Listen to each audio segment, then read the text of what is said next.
Здравейте!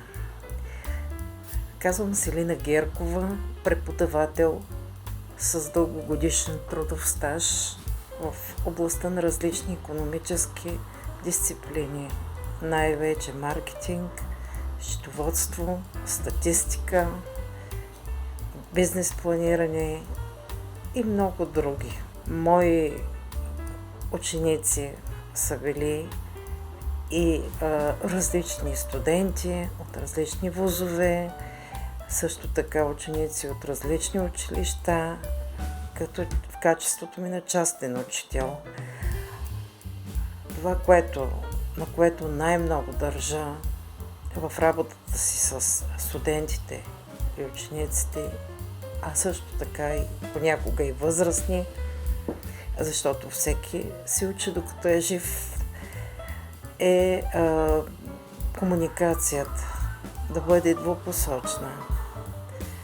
Това означава, че това, което аз предам, трябва да бъде след това преработено по свой начин от обучаемите и след това аз да мога да видя това, което те са научили.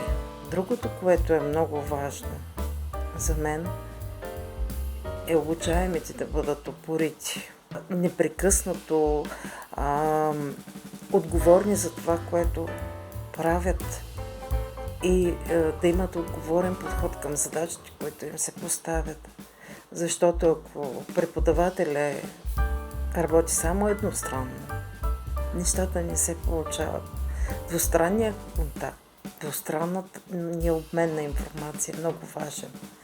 Така както аз уча моите клиенти, студенти, ученици или пък възрастни, така и те ме учат, което е най-интересното, което се получава в този контакт.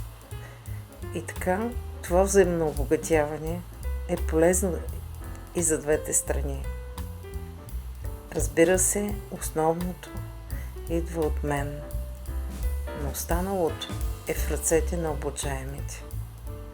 Затова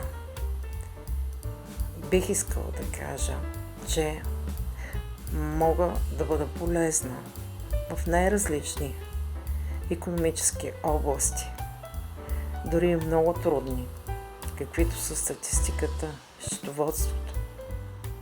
Но без упоритостта и без съзнателната отговорна работа на обучаемите, нещата няма да имат този успех, който те желаят. Затова успехът ни е общ и взаимен.